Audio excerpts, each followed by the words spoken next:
அதை அப்படியே தூக்கி உடச்சி கசக்கி தூர போட்டுருங்க வெளியே. அவ்வளோ ஒரு ரிசோர்ஸ் இருக்குது நமக்குள்ள. மேம் சொன்ன மாதிரி இப்போ நீங்கள் கெய்சன் இங்கிலீஷ்னு வச்சுருக்கீங்க. இந்த கெய்சன்ங்கிறதுக்கு இங்கிலீஷ் வேர்டா? இதுக்கு என்ன meaning? No, actually it is a Japanese word. இதோடைய மீனிங் வந்து கண்டினியூஸ் இம்ப்ரூவ்மெண்ட், அதாவது ஸ்டெப் பை ஸ்டெப் இம்ப்ரூவ்மெண்ட் அப்படின்றது தான் இதோடைய meaning.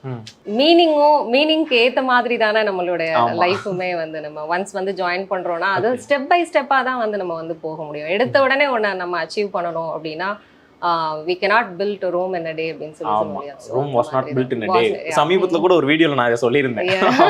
It was not built in a day. So exactly like அத மாதிரி தான். Okay. It's a step by step improvement. இந்த மீனிங் புடிச்சு. சரிங்க. இப்போ உங்களை நானே பார்க்கும்போது யூடியூப்ல பார்க்கும்போது நீங்கள் ஏதோ பெரிய கான்வென்ட்டில் படிச்சிருப்பீங்க, உங்கள் அப்பா அம்மாலாம் வீட்டில் இங்கிலீஷில் தான் பேசிக்கிடுவாங்க, நீங்கள் அப்படி தான் வளர்ந்தீங்க, அதனால தான் அவ்வளோ சூப்பராக பேசுகிறீங்க அப்படின்னு நினச்சேன். இப்போ இப்போ இந்த வீடியோ பார்த்துட்டு இருக்கவங்க கூட பாசிட்டிவ் பார்க்குறவங்க நிறைய பேர் அப்படி நினைக்க சான்ஸ் இருக்கு. ஸோ உங்களை பற்றி நீங்கள் சொல்லிடுங்க. ஆக்சுவலாக நான் வந்து ஐம் ஃப்ரம் ராஜபாளையம், விருதுநகர் டிஸ்ட்ரிக்டில் இருக்கிற ராஜபாளையம் தான் என்னோட சொந்த ஊர். I was born in Madurai and brought up எல்லாமே வந்து ராஜபாளையம் தான்.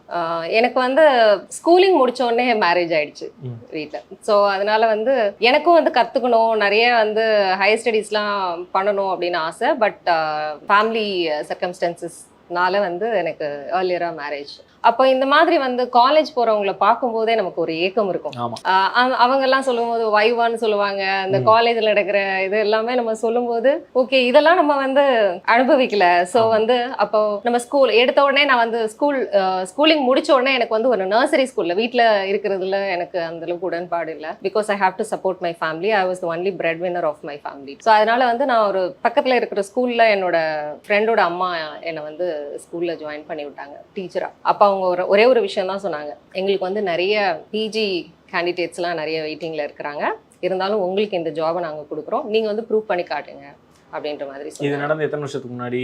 1999. ஆல்மோஸ்ட் 24 இயர்ஸ்க்கு முன்னாடி நடந்த சம்பவம். ஆமாம். ஸோ அப்படி சொல்லும்போது ஏன்னா ஐ வாஸ் ஹேண்ட்லிங் கிட்ஸ்.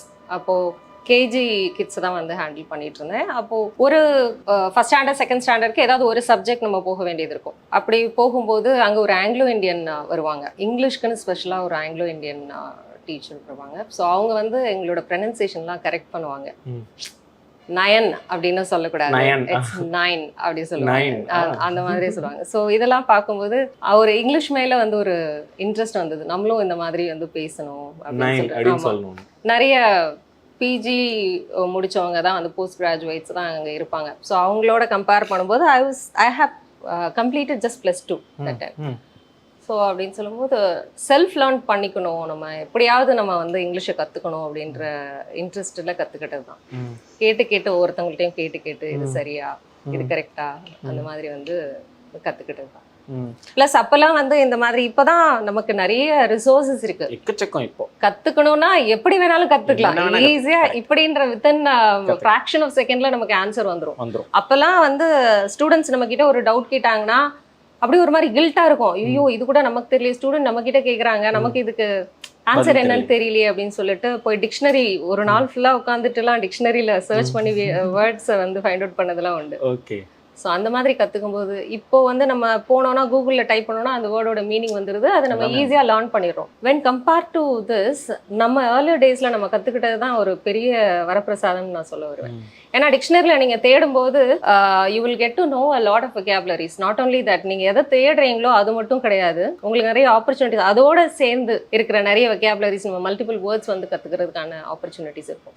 இப்படி கற்றுக்கிட்டது தான். பாருங்க, யாரெல்லாம் எனக்கு இது முடியலை, அது செய்யலை, எனக்கு இதுதான் தடையாக இருக்குது, இதனால தான் நான் கற்றுக்க முடியலை அப்படின்னு யாராவது உங்களுக்கே நீங்கள் ஒரு சமாதான காரணம் சொல்லிக்கிட்டு இருந்திருந்தீங்கன்னா இன்னைக்கு வரைக்கும் ஒரு இங்கிலீஷை பொறுத்த வரைக்கும் அதை அப்படியே தூக்கி உடச்சி கசக்கி தூர போட்டுருங்க வெளியே. அவ்வளோ ஒரு ரிசோர்ஸ் இருக்குது நமக்குள்ள. மேம் சொன்ன மாதிரி நீங்கள் கூகுள் அடிச்சிங்கன்னா என்ன மொழியில் அடித்தாலும் தமிழில் அதுக்கு மீனிங் வந்துடுது. இப்போதான் வரைக்கும் ஏஐ வேற வந்துடுது, என்னென்னமோ இருக்குது. யூடியூப்ல இல்லாததே இல்லை, எல்லாமே இருக்குது. இப்போ இந்த மாதிரி சேனல்ஸ் எல்லாம் இருக்குது, மேம் வச்சுக்க மாதிரி சேனல்ஸ் எல்லாம் கூட இருக்குது. ஆனால் அந்த காலத்தில் ஒன்றுமே இல்லாதப்ப வெறும் டிக்ஷனரி மட்டும் இருக்கும்போது ஒரு ஆங்கிலோ இண்டியன் டீச்சர் ஒருத்தவங்க வந்தாங்க, அவங்க மூலமாக இன்ஸ்பயர் ஆகி அப்படியே தேடி கற்றுக்கிட்டேன் அப்படின்னு சொல்லி ஒருத்தவங்க இப்போ இந்த இடத்துக்கு வந்திருக்காங்கன்னா நிச்சயமாக நம்மளால முடியுங்கிறது தான் இதுல இருந்து மிகப்பெரிய ஒரு பாடம். என்ன மேம்? அதை தாண்டி இப்போ மேம் பேசினதுலேருந்து இன்னொரு பாடம் ஒன்று நான் உங்களுக்கு பிடிச்சேன், அதை சொல்ல போகிறேன். Bread winner of my family அப்படின்னு சொன்னாங்க. பிரெட் வின்னர்னா எனக்கு புரிஞ்சதை நான் சொல்கிறேன் மேம், நீங்கள் தப்பாக இருந்தால் கரெக்ட் பண்ணுங்க. பிரெட் வின்னர்னா நான் தான் சம்பாதிக்கிறேன், நான் சம்பாதிச்சு என் குடும்பத்தை பார்த்துக்கணும் அப்படிங்கிறது கரெக்டா மேம்? எக்ஸாக்ட்லி. பாடி கரெக்டாக சொல்லிட்டேன். Fine, okay ma'am. இப்போ அடுத்து ஒரு செக்மெண்ட் போவோம் மேம். இப்போ எனக்கு இங்கிலீஷ் நல்லா பேச வரும், இங்கிலீஷ் நல்லா புரியவும் செய்யும், ஆனாலும் ஒரு சப்டைட்டில் இல்லாமல் என்னால் ஒரு இங்கிலீஷ் படத்தை இன்னைக்கு தேடி பார்க்க முடியல. ஏன் மேம்? இப்போ நீங்க இங்கிலீஷ் மூவிஸ்லாம் பார்க்கும்போது அவங்களுடைய ஆக்சென்ட் வந்து என்டையர்லி டிஃப்ரெண்ட். நம்ம பேசுற இந்தியன் இங்கிலீஷ்க்கும் அவங்களோட ஆக்சென்ட்டுக்குமே வந்து நிறைய வந்து டிஃப்ரென்ஸ் இருக்கும். அப்படி நம்ம பார்க்கும்போது சப்டைட்டிலோட பார்த்தா தான் நமக்கு வந்து புரியுற மாதிரி இருக்கும். நம்ம ஸ்டெப் பை ஸ்டெப்பாவே வந்து நம்ம வந்து போய்க்கலாம். நீங்க ஃபர்ஸ்ட் வந்து சப்டைட்டிலோடயே பாருங்க, பார்த்துட்டு அதுல என்ன மாதிரியான வொக்காபுலரிஸ் வந்து நீங்க லேர்ன் பண்றீங்க. அது நாட் ஓன்லி தட், அதுல வந்து அவங்களோட ப்ரொனன்சியேஷன் இருக்கும் இல்லையா, அதை நம்ம கத்துக்கலாம். இப்போ வந்து ஃபார் எக்ஸாம்பிள் வாண்ட் டு அப்படின்றது வானா அப்படின்னு சொல்லுவாங்க. ஓ, அப்ப இது அதே மாதிரி கோனாவா, கோனானா கோயிங் டு வா, அத கோனா அப்படின்னு சொல்லுவாங்க. சோ இந்த மாதிரி விஷயங்கள் எல்லாம் வந்து நம்ம ஒரு மூவி பார்க்கும்போது தான் ரியல் இங்கிலீஷ் வந்து நம்ம வந்து லேர்ன் பண்ணிக்க முடியும். ஒரு நேட்டிவ் பீப்புள் அதை வந்து அந்த லாங்குவேஜ் எப்படி யூஸ் பண்றாங்க அப்படின்றத நம்ம கத்துக்க முடியும். பிளஸ் நம்ம பிகினர்ஸை பொறுத்த வரைக்கும் நம்ம எடுத்தோடனே அவ்வளோ அட்வான்ஸ்டா இங்கிலீஷ் பேசணும் அப்படின்னு அவசியம் இல்லை. நீங்க எப்படி மேம் சப்டைட்டிலோட பாப்பீங்களா, சப்டைட்டில் இல்லாம பாப்பீங்களா? ரெண்டுமே பார்ப்போம். ரெண்டுமே பாப்பீங்க. ஏன்னா I have to teach my students இல்ல. ஸோ அதனால வந்து ஏதாவது ஒரு மூவி வெப் சீரிஸ் ஏதாவது நம்ம எடுத்துட்டு சப்டைட்டிலோட வாட்ச் பண்ணிட்டு, அவங்க எல்லாருக்கும் எல்லா விஷயங்களும் தெரிஞ்சிருக்காது இல்ல. ஸோ நானும் நிறைய கத்துக்குவேன். So everyday I am learning. Okay ma'am. இப்போ கெய்சன் இங்கிலீஷ் கிளாஸ்க்கு வர்ற பசங்க இருக்காங்கல்ல, அவங்களுக்கு நீங்க வீட்டுல போய் செய்யுங்க அப்படின்னோ இல்ல உங்க இதுலயோ டீச்சிங்கை தவிர நீங்க கொடுக்கக்கூடிய ஆக்டிவிட்டிஸ் நம்ம இப்போ எல்லாருனாலையுமே கெய்சன்ல வந்து உங்ககிட்ட படிக்கக்கூடிய வாய்ப்பு எல்லாருக்கும் ஏற்படாது. அப்படி இருக்கும்போது இந்த வீடியோ பார்க்கறதன் மூலமா அவங்கெல்லாம் அதை வீட்டில் செஞ்சு பார்ப்பாங்கல்ல, அவங்களுக்கு கொஞ்சம் ஹெல்ப்ஃபுல்லாக இருக்கும்ல. இப்போ இங்கிலீஷ் படிக்கணும்னா வீட்டில் இந்த மாதிரியான ஆக்டிவிட்டிஸ் செய்யுங்க அப்படின்னா என்னென்ன மேம் செய்யலாம் கொஞ்சம் சொல்லுங்களேன். வொக்காபுலரி நம்ம டீச் பண்ணுறோம் அப்படின்னா அந்த வொக்காபுலரி ரிலேட்டடாக அவங்களுக்கு ஏதாவது ஆக்டிவிட்டி கொடுப்போம். ஃபார் எக்ஸாம்பிள் இப்போ நீங்கள் வேர்ப்ஸ் கலெக்ட் பண்ணிட்டு வாங்க அப்படின்னு நம்ம சொன்னோம்னா, ஜென்ரலாக வேர்ப்ஸ் கலெக்ட் பண்ணிட்டு வாங்க அப்படின்னா அவங்களுக்கு அதில் ஒரு இன்ட்ரெஸ்டே இருக்காது. சும்மா திரும்ப அகெயின் வந்து அவங்க கூகுளில் சர்ச் பண்ணி அதில் காப்பி பண்ணி அதை அப்படியே எடுத்துகிட்டு வருவாங்க. ஸோ அந்த மாதிரி இல்லாமல் அந்த வேர்ப்ஸில் குக்கிங் ரிலேட்டடான வேர்ப்ஸ் மட்டும் இன்னைக்கு வந்து பார்க்கலாம் அப்படி சொல்லுவோம். ஓகே. அப்புறம் வந்து கையால் செய்யக்கூடிய ஆக்ஷன்ஸ் எவ்வளோ இருக்கு, அதெல்லாம் இங்கிலீஷில் எப்படி சொல்றது அப்படின்னு சொல்லி பார்க்கலாம் அப்படின்னு சொல்லுவோம். கொஞ்சம் அவங்களுக்கும் இன்ட்ரெஸ்டிங்காக அதை வந்து அவங்க சர்ச் பண்ணி எடுக்கிற மாதிரி. எங்களுக்கு அப்படியே சொல்லுங்களேன், குக்கிங் ரிலேட்டடான வேர்ப்ஸ்னா என்னென்ன? இப்ப குக் அப்படின்னா அது ஒரு வேர்ப் தான், ஆனா அதுல வந்து எவ்வளவு இருக்கு. நம்ம வந்து வறுக்கிறது, வதக்குறது, வேக வைக்கிறது, சோ இந்த மாதிரி எல்லாம் சொல்லுவோம் இல்லையா. சொன்னீங்கன்னா இப்ப எங்களுக்கு கொஞ்சம் ஹெல்ப்ஃபுல்லா இருக்கும் மேம். வதக்குறது அப்படின்னா சாட்டே அப்படின்னு சொல்லுவோம். வதக்குறதுக்கு என்னது? சாட்டே. சாட்டே ஸ்பெல்லிங் சாட்னு, அதாவது SAUTE வரும்.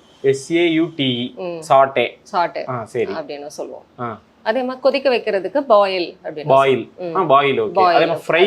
Okay. Fry, deep fry, shallow fry. Shallow ஃப்ரைனா டீப் ஃப்ரைனா ஓகே, நல்ல எண்ணெயில போறன்னு புரியுது. ஷாலோ ஃப்ரைனா மேல், அது என்ன சொல்லுவோம் தமிழ்ல எக்ஸாக்ட்டா தெரியல. பொன்னிறத்துல டீப்பா இல்லாம பொன்னிறத்துல வறுக்கிறது. சமையல் குறிப்பு மாதிரி பொன்னிறத்தில் வறுத்தவுடன் எடுக்கவும் சொல்லுங்க, அது ஷாலோ ஃப்ரையா? ஷாலோ ஃப்ரை அப்படி. அப்புறம் ஏதோ இந்த மேரினேட்டா ஏதோ ஒன்னு சொல்லுவாங்க. ஆமா, மேரினேட். அது என்னது போட்டு செய்யறதா? மேரினேட்னா நம்ம சிக்கன் மட்டன் இதெல்லாம் வந்து ப்ரிப்பேர் பண்றதுக்கு முன்னாடி நம்ம ஊற வைக்கிறது. இந்த கர்ட் இதெல்லாம் வந்து இந்த கர்ட், அது என்னன்னா இன்னொரு தடவை சொல்லுங்க. தயிருக்கு என்ன சொல்லுங்க? கர்ட். கர்டு கிடையாதுங்க, இனிமே கர்டுன்னு யாராவது சொன்னீங்கன்னா அது கர்டு கிடையாது, கர்ட் அப்படிங்கிறாங்க. ஃபார் எக்ஸாம்பிள் கூட இப்போ நான் பேசுறேன். ஃபார் எக்ஸாம்பிள் சொல்லுங்க மேம் ஒரு தடவை.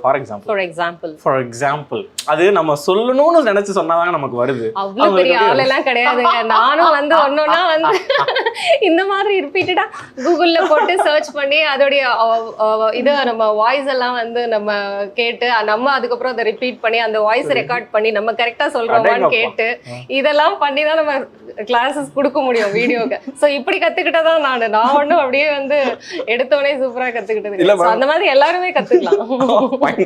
அதுதான் நான் சொல்ல வந்தேன். என்னன்னா இந்த மாதிரி நம்ம பேசுறோம் அப்படிங்கிறதுக்கு பின்னாடி அவங்க என்ன உழைப்பு போட்டுருக்காங்கிறத சொல்றாங்கல்ல. கூகுள்ல போட்டு அந்த வாய்ஸ் எடுத்து அதை கேட்கிறோம்னா அப்ப அந்த உழைப்பு நம்மளும் போட்டா இது வந்துரும். கண்டிப்பா, டெஃபினட்டா. நான் என்னோட ஸ்டூடெண்ட்ஸ் கிட்ட சொல்றது வந்து whenever you come across a new word, நீங்க எப்பெல்லாம் வந்து ஒரு புது வார்த்தையை நீங்க கத்துக்கிறீங்களோ அதோட மீனிங் மட்டும் பார்க்காதீங்க. You have to check the parts of speech. இது வந்து என்ன பார்ட்ல வரும், அதாவது இது நவுனா, வெர்பா, அட்வர்பா, இதெல்லாம் தெரிஞ்சாதான் நம்ம அதை வந்து கரெக்டா வந்து சென்டென்ஸ்ல வந்து நம்ம யூஸ் பண்ண முடியும்.